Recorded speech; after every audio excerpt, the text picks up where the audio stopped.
The Jell-O program, starring Jack Benny with Mary Livingston and Phil Harris and his orchestra. The orchestra opens the program with Go South, Young Man, from the Cotton Club Review.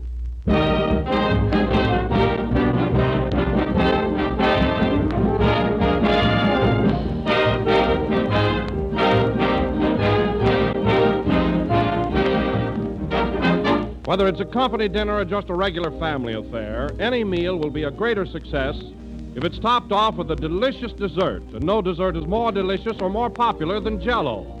Jell-O is a grand dessert, easy to prepare, swell to look at, and luscious to taste. Jell-O is crammed with extra rich fruit flavor, a true fruit goodness that rivals the flavor of fresh, ripe fruit itself.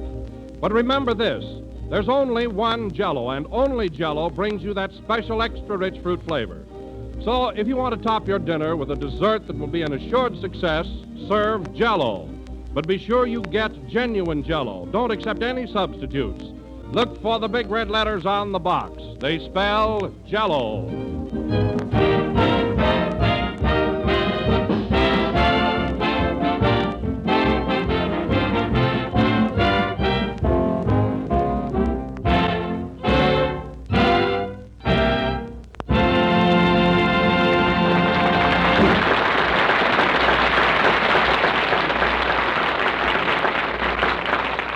That was Go South, Young Man, from the Cotton Club Review.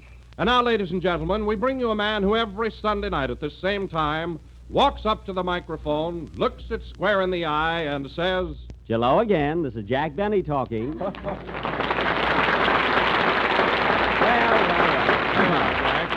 Thank you. Well, Don, that was a cute opening. That was a nice introduction. And nice teamwork, too, I thought. You and I certainly work well together, don't we? Oh, yes, we do, Jack. It's remarkable the way we seem to balance each other. What was that, Don? I say it's remarkable the way we balance each other. I think so. Of course, we would have a little trouble on a seesaw. Say, Don, can you imagine the both of us on a seesaw? Me way up in the clouds and you down on the good earth? Gee, it makes me dizzy. Oh, boy. Well, Jack, do you want me to get off? Woo! Don't you dare! My feet are flat enough now. Anyway, Don, we're too old to be playing around on a seesaw. Yeah, let's go over to the sand pile. Oh, let's drop this silly talk. We're getting a little bit goofy. Aren't we all? Hello, Jack. Well, Kenny, of all people, what are you doing here? Oh, I was on my way to the movies and I got lost. Well, you couldn't have got lost in a better place. We can use you here. Yeah. Say, Jack, I want to thank you for inviting me over to your house for Thanksgiving dinner.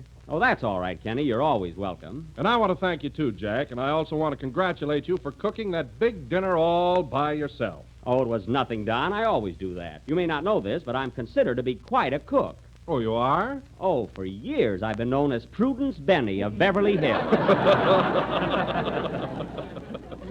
And my pies. You know, I'm famous for my lemon meringue. Meringue? Why, that's Marengay. Oh, is that the way it's pronounced? Oh, gee, you learn something every day. Huh? Well, so you cooked the Thanksgiving dinner all by yourself, eh, Jack? Yes, Phil, with my very own hands. Why didn't you come? Did you have a previous engagement? No, just a hunch. Oh, well, you missed something. It was a grand meal. We had all the trimmings and everything you wanted to drink. Everything. Gee, everybody else had wine with each course, and you made me drink milk. Well, Kenny, you're too young. Besides, milk is good for you. Milk goes with anything. Doesn't go with my brown suit. Well, the turkey was good, wasn't it? Say, Jack, don't tell me you served that old bird Andy Devine gave you last week. Yes, Phil, and it was all right, wasn't it, Don? Well, it surprised me, Jack. That turkey looked so tough, and yet it turned out so tender. What did you do? I cooked it with a blowtorch. That did it.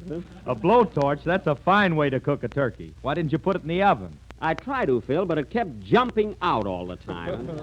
I can't understand it either. I put paperweights in the dressing. Oh, hello, Mary. Hello, kitchen mechanic. Well, Mary, did you enjoy my Thanksgiving dinner? No kidding. How was it, Mary? Oh, it was swell. We had everything from soup to bicarbonate of soda.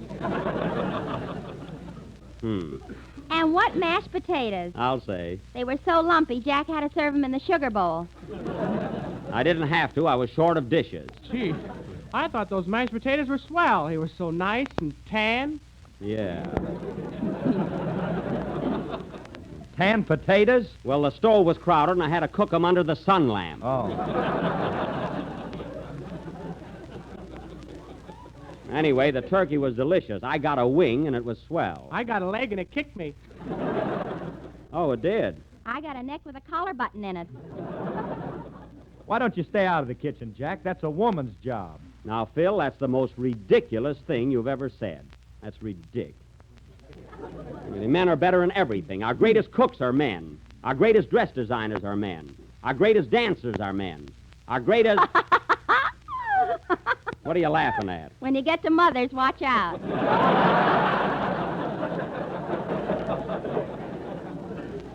Well, the greatest fathers are men. Got that over. Anyway, it's a fine thing to come to my house for dinner and criticize it.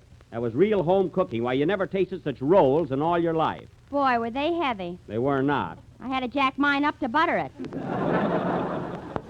A fine appreciation after the trouble I went to.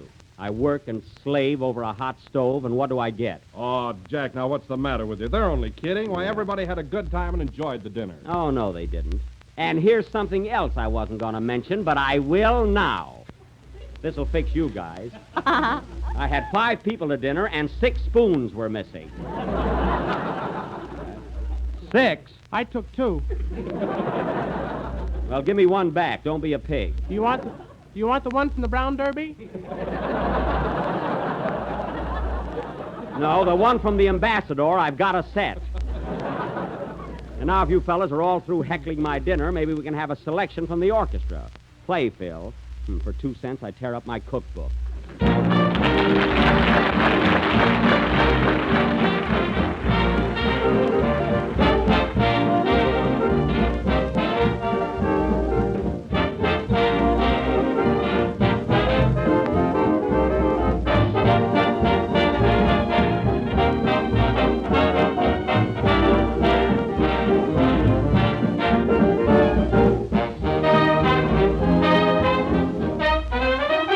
You can stop me from kissing you. You can stop me from cuddling too. You can treat me mean, honey, that's all right. But I'll get even with you tonight, 'cause you can't stop me from dreaming. You can stop me from holding hands. Make me listen to your command. You can say no, no, honey, that's all right. But I'll get even with you tonight, 'cause you can't stop me from dreaming. From 1 o'clock till 9, I'll dream you're mine. I'll steal a kiss, just see what you're going to miss. You can stop me romancing you. You're the boss now, but we're not through. Just turn me down, honey, that's all right, 'cause I'll get even with you tonight, 'cause you can't stop me from dreaming.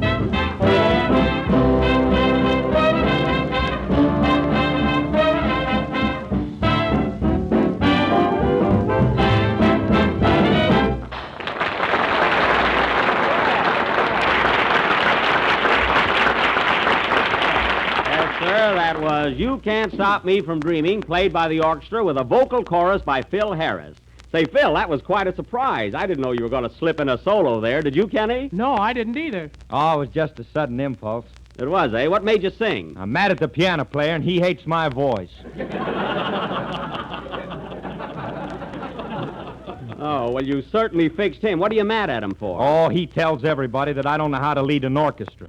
Why, that's unreasonable. Oh, it's reasonable, all right, but I don't like it. Well, I don't blame you, Phil. I know how you feel.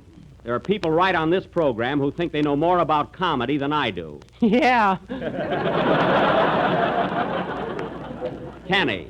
But it's true, Phil. Everybody wants to be a comedian. They all think they can get laughs. I know, Jack, but for real laughs, none of us can top that Maxwell of yours. Boy, that's really terrific. Yeah? Oh, by the way, Jack, how's the old tub behaving? Oh, it's all right, Don. I've had no trouble, but I think I'm going to get rid of it. Get rid of it? Why? Oh, because nobody has respect for private property anymore. That's why. Tell them what they did to your car, Jack. What happened? Oh, it burns me up just thinking about it. Now, what was it, Jack? Well, I stopped in the store for a cigar.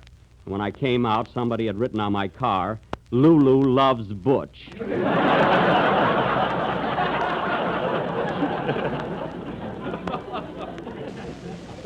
Gee, I was mad.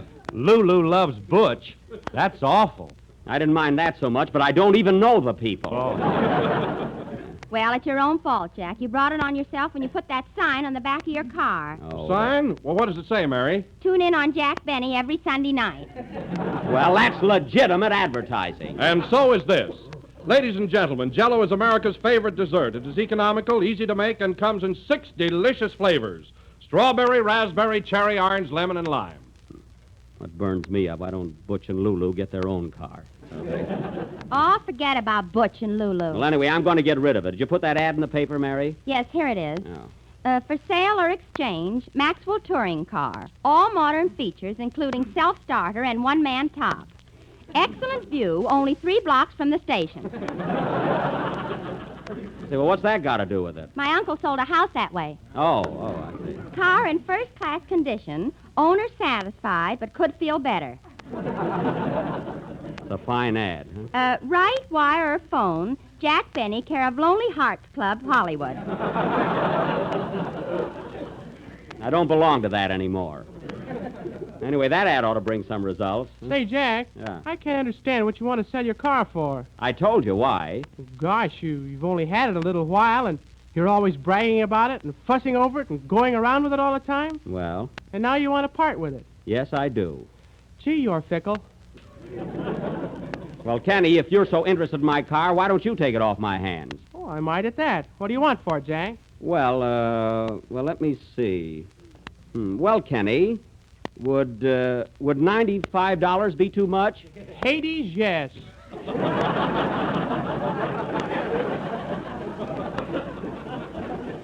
Oh, it would. Well, if you're really interested in my car, maybe I can shave it a little. Oh, don't bother fixing it up. Well, Kenny, I can see that you don't want a car, so forget about it. Well, I'll think it over while I'm singing my song. Yeah, do that. What are you going to sing, Kenny? Moon over Manakura from the picture Hurricane. Well, that's a beautiful number and right up your alley. Oh, wait a minute. Come in.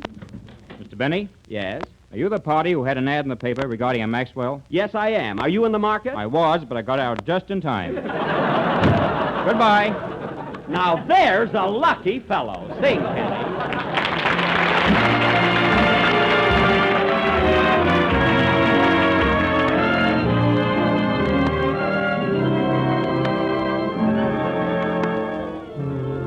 The moon of Manakura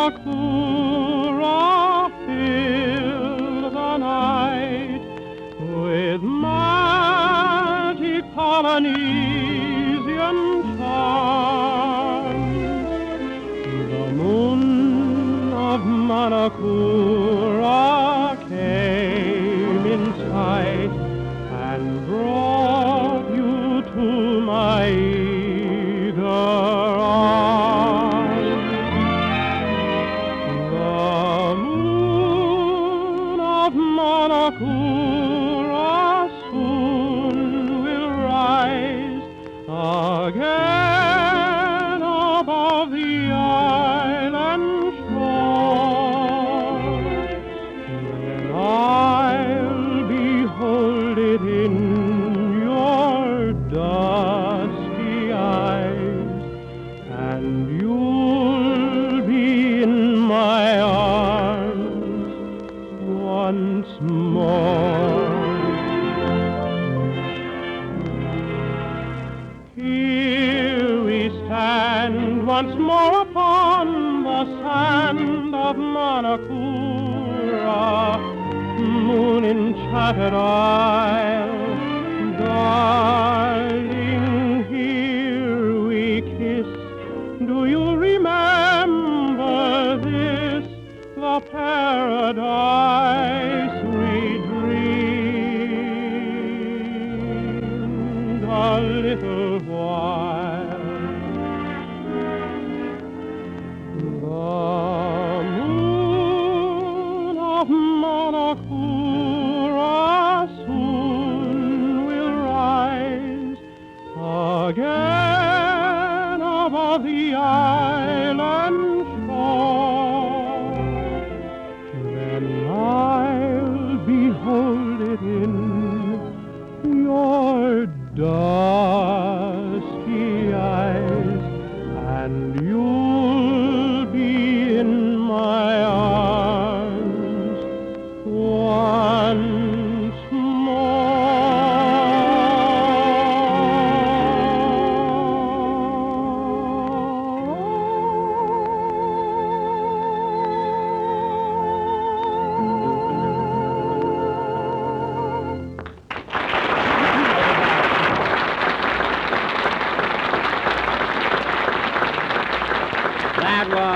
was Moon Over Manicura from Hurricane, sung by Kenny Baker. And you know, Kenny, there's one thing that always impresses me. It's that last note. Goes on and on. Why do you hold it so long? I never give up a song without a struggle.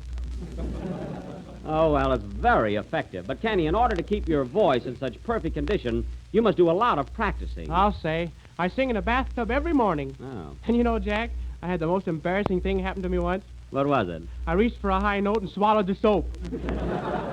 Ooh, boy, that must have been awful. Yeah, I bubbled for a week. Bubbles Baker. Mary. And now, ladies and gentlemen, for want of something better to do, tonight we are going to offer a play in the form of a nature study. A little drama entitled The Private Life of a Bumblebee, which we will present in 3 buzzes and 1 sting. It certainly will. Quiet.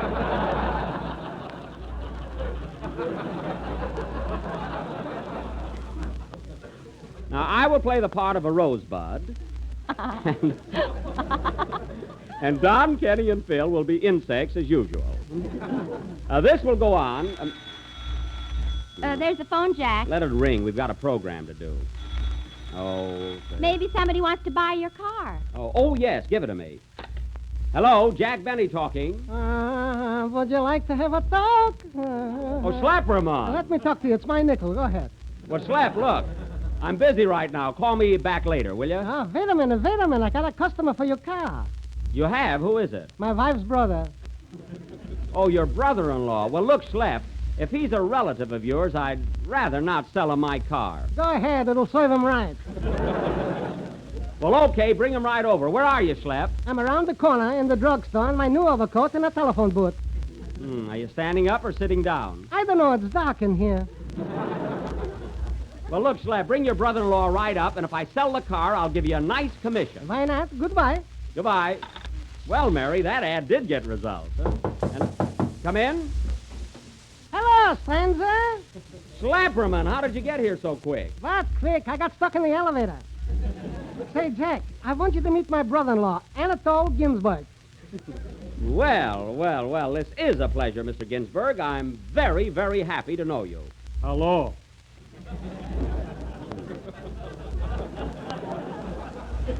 Well, Mr. Ginsburg, I understand you're very much interested in buying my Maxwell. Is that right? I'm not telling.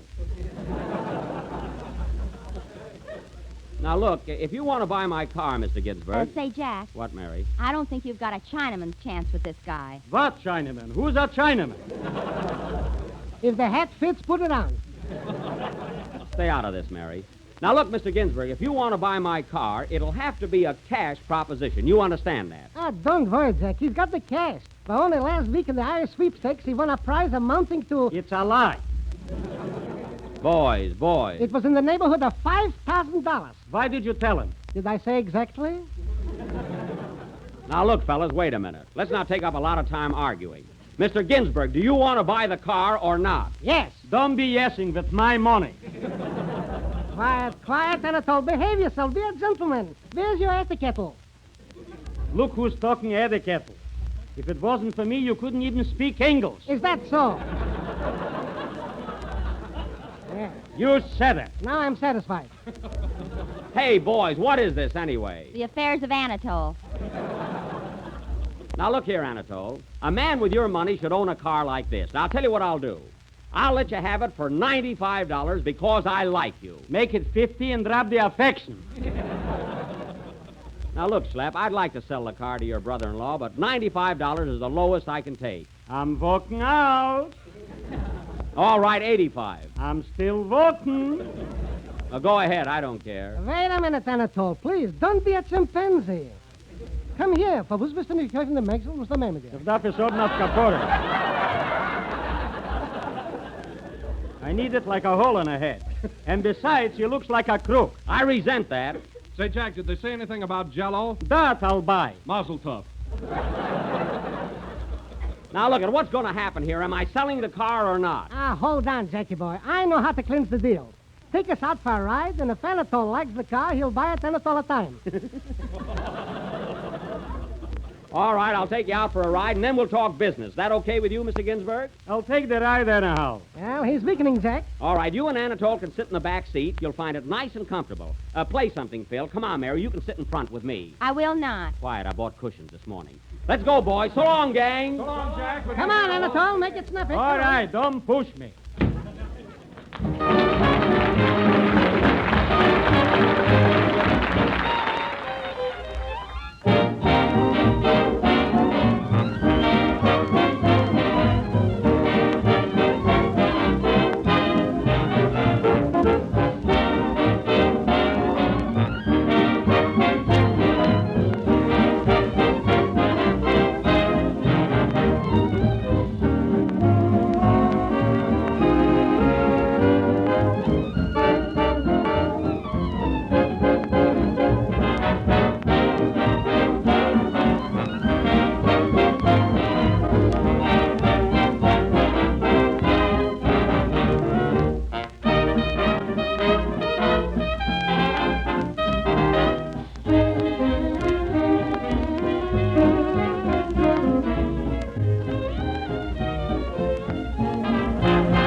Well, Mary, the car's rolling along pretty good. No trouble so far. We've only gone half a block. Well, is that bad? Say, Mary, turn around and see if the boys are enjoying the ride. Okay. Oh, Jack, I can only see Schlepperman. What? Hey, Schlep, where's Anatole? I'm sitting on him. He wants to jump out. Well, I'll speed her up. You'll see something. Hold on, everybody. Hey, what's that? I wonder what that noise is. The spark plugs are doing the Big Apple. Hey, Anatole, how do you like the way the car runs? Quiet, I'm getting seasick. And I ain't got an appetite neither. Hey, Jack, look out! Look out for that bump! What bump? Oh, I see it. Well, that wasn't so bad, eh, Mary? No, but your friends just left. They did. Hey, Schlep, Anatole, where are you? They fell out. Well, I better go back and get them. Wait a minute, fellas, I'm coming right back. Don't bother, I wouldn't buy it anyhow. I don't blame him. That's a fine thing, Mary. Why didn't you notice that bump sooner? You're driving. I am not. You've got the steering wheel. I didn't before we hit that bump. Well, give it back. You haven't even got a driver's license. Might as well go home now. Better stop at this gas station. That bump knocked the air out of my tires. Me too. Nice landing, Jack. Well, I was going pretty fast there, you know. Good evening, sir. What'll it be? I'd like some nice, fresh air. For breathing or tires? Tires, of course. Okay. Do you want any gasoline? No, He makes his own. I do not.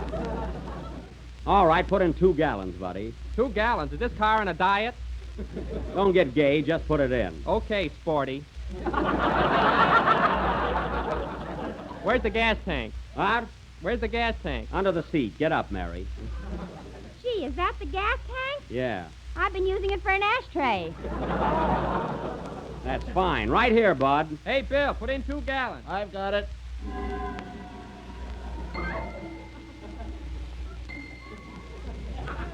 Hey, that's enough. I said 2 gallons. I'm sorry, mister, but we gave you 2.5. Well, I'm not going to pay for it. I asked for 2 gallons, and that's what I want. It's only a matter of 8 cents. I don't care what it is. You made the mistake, not me. But, gee, it's only 8 cents. Young man, do you realize that a family in China can live for 2 weeks on 8 cents? So can you. Quiet. Oh, Jack, don't be so tight. I'm not tight. It's not the money. It's the principle of the thing. I'm not going to pay for one more drop than I ordered. All right, I'll match you. Double or nothing. Oh, no, you won't. What do you think I am, a chump? Quiet, Mary.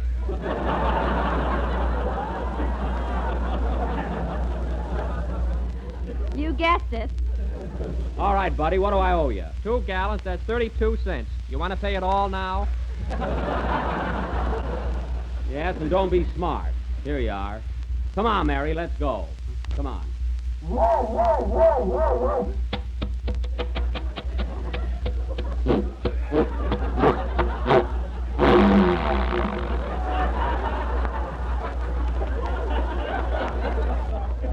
Doggone it. I'll be glad when you get rid of this piece of junk. Oh, it'll start this time.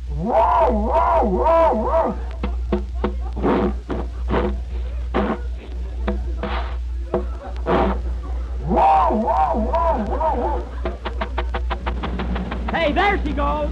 Look out, Jack, you're in reverse. I am. There's a car behind you. Watch out!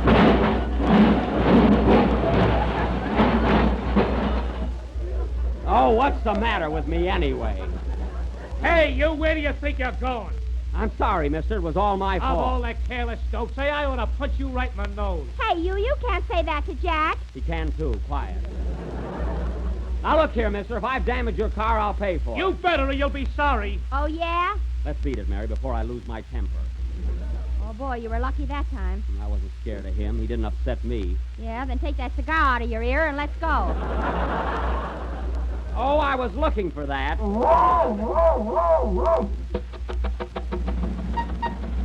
Hey, we're off, Mary!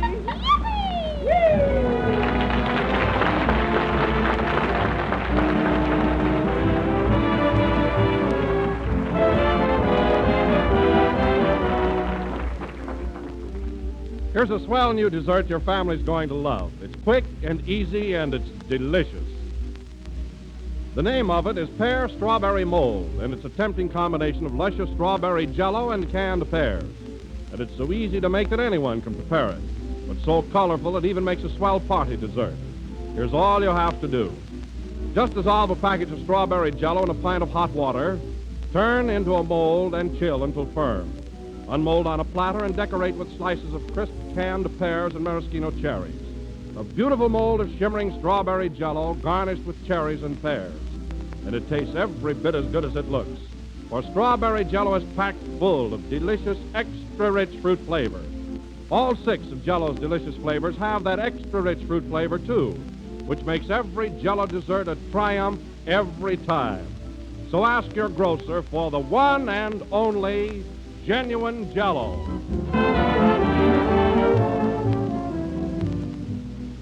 This is the last number of the 9th program in the new Jello series. We're with you again next Sunday night at the same time. Say, Mary, isn't it funny how nice and smooth the car runs when you and I are all alone in it, huh? Yeah, that's always the way. Yeah.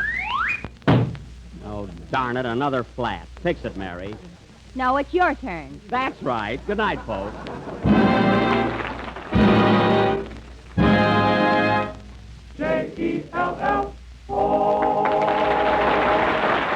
Kenny Baker's appeared on this program through courtesy of Mervyn LeRoy Productions. The melody, Mama That Moon's In Again, is from the big broadcast of 1938, and The Sweet Someone is from Love and Hisses. This is the National Broadcasting Company. You've been listening to the OTR Gold Network. Find more classic radio at otrgold.com.